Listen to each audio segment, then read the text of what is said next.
রোববার আমাদের কাছে আড্ডাবার বলে খ্যাত। রোববারে আমরা শাহবাগে বসে আড্ডা দিই। আমাদের আড্ডার বিষয়বস্তু থাকে সমসাময়িক বিভিন্ন ঘটনা, বিভিন্ন আবিষ্কার ও বিভিন্ন বই নিয়ে। গত রোববারের আড্ডায় আমাদের সাথে পিকলুদাও ছিলেন। পিকলুদা হলেন আমাদের সবার কাছে প্রিয় ও পরিচিত মুখ। ক্যাম্পাসে পিকলুদাকে চেনে না এমন মানুষ খুঁজে পাওয়াই দুষ্কর। কেনই বা চিনবে না? যে লোক জাপান, হংকং এবং কানাডা থেকে চারবার ফটোগ্রাফিতে গোল্ড মেডেল পায়, তাকে আবার চিনবে না এমন কেউ থাকতে পারে নাকি? আমরা পিকলুদাকে একজন উচ্চমাপের ফটোগ্রাফার হিসেবে জানলেও সাজিদের কাছে পিকলুদার কদর অন্য জায়গায়। সাজিদ পিকলুদাকে একজন উঁচুমানের বই পড়ুয়া হিসেবে চিনে।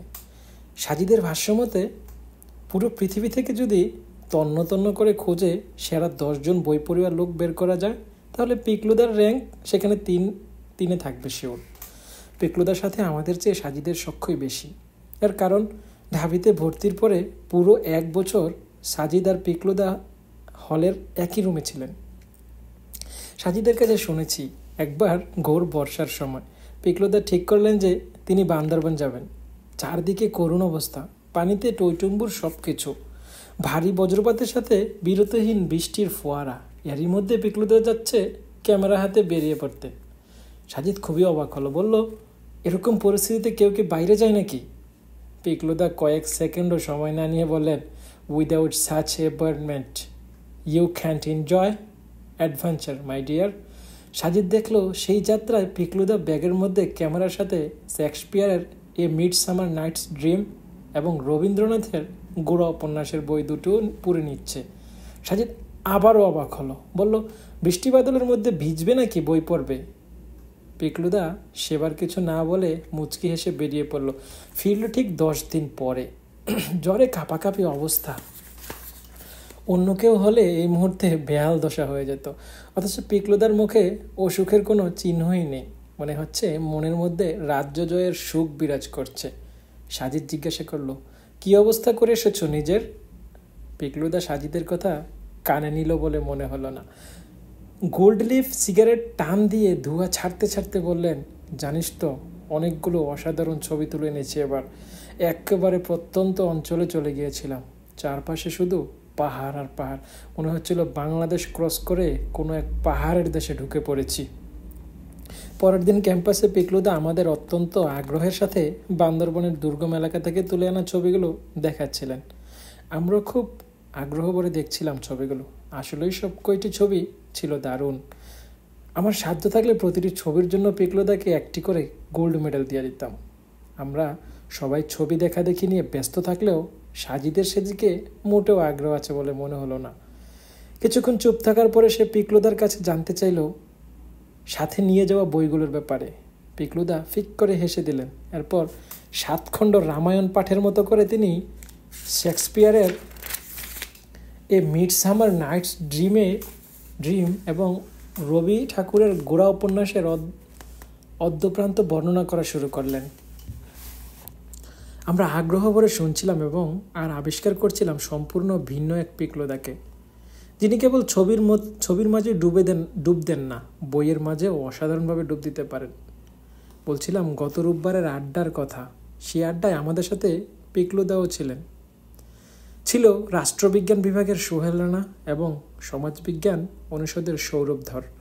আরও ছিলেন ইংরেজি ডিপার্টমেন্টের আহমেদ ইমতিয়াজ এবং রসায়নের সুমন্ত বর্মন দা। সুমন্ত দা খুব ভালো গিটার বাজাতে পারেন। তিনি যখন গিটারে তাল ধরেন তখন সবাই সমস্যারে মান্না দাসের বিখ্যাত গানটি গেয়ে ওঠে। কাকে যেন ভালোবেসে আঘাত পেয়েছে শেষে, পাগলা গারদে আছে রমা রায়, অমলটা ধুকছে দুরন্ত ক্যান্সারে, জীবন করেনি তাকে ক্ষমা হায়, কফি হাউসের সেই আড্ডাটা আজ আর নেই। আমাদের আড্ডা শুরু প্রাককালে।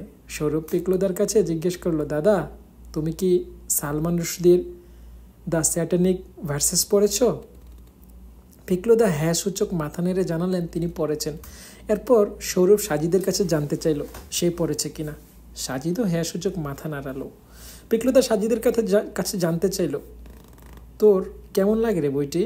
সাজিদ বাদাম ছুঁড়ে মুখে দিতে দিতে বলল,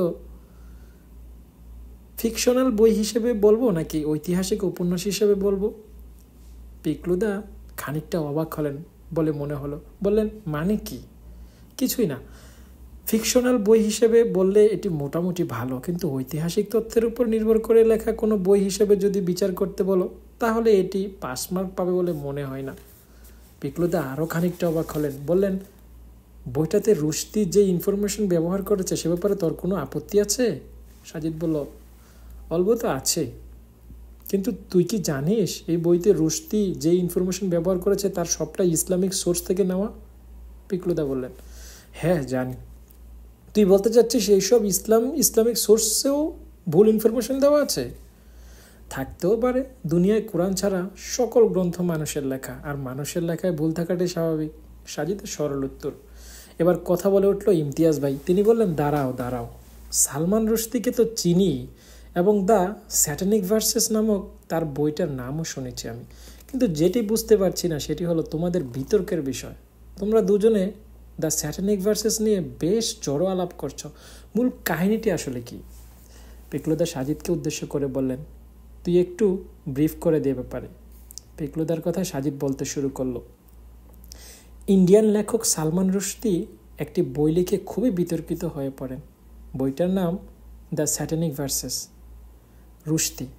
সেই বইতে কিছু ইসলামিক সোর্স থেকে দলিল টেনে ইসলামকে আক্রমণ করে এবং প্রমাণের চেষ্টা করে যে কোরআন আল্লাহর কাছ থেকে নাজিল হওয়া নয়, বরং শয়তান থেকে প্রাপ্ত কিতাব। নাউজুবিল্লাহ। রুশদি সোর্স হিসেবে উল্লেখ করে আর তাবারি এবং ইবনু সাদের মতো সিরাত গ্রন্থ। আর তাবারি এবং ইবনু সাদ একটি ঘটনা উল্লেখ রয়েছে। ঘটনাটি হলো এরকম, রাসূলুল্লাহ সাল্লাল্লাহু আলাইহি ওয়াসাল্লাম যখন দাওয়াত দেওয়া শুরু করলেন মক্কায়, তখন একদিন তিনি কাবা শরীফের প্রাঙ্গণে বসে সদ্য ইসলামে দাখিল হওয়া মুসলিমদের মাঝে বক্তৃতা করছিলেন। সেখানে মক্কার অন্যান্য পৌত্তলিক কুরাইশরাও ছিলেন। ঠিক এমন সময় জিবরাইল আলাইহিসসালাম ওহী নিয়ে আসেন রাসূলুল্লাহ সাল্লাল্লাহু আলাইহি ওয়াসাল্লামের কাছে। সেদিন জিবরাইল আলাইহিসসালাম সূরা নাজম নিয়ে অবতীর্ণ হন। তাবারি এবং ইবনু সাদ বলেছেন, সেদিন সূরা নাজমের 19 এবং 20 নম্বর আয়াতের পর রাসূলুল্লাহ সাল্লাল্লাহু আলাইহি ওয়াসাল্লাম আরও বাড়তি 2টি আয়াত তিলাওয়াত করেন, যা আদতে জিবরাইল আলাইহিসসালাম ওহী হিসাবে নিয়ে আসেননি।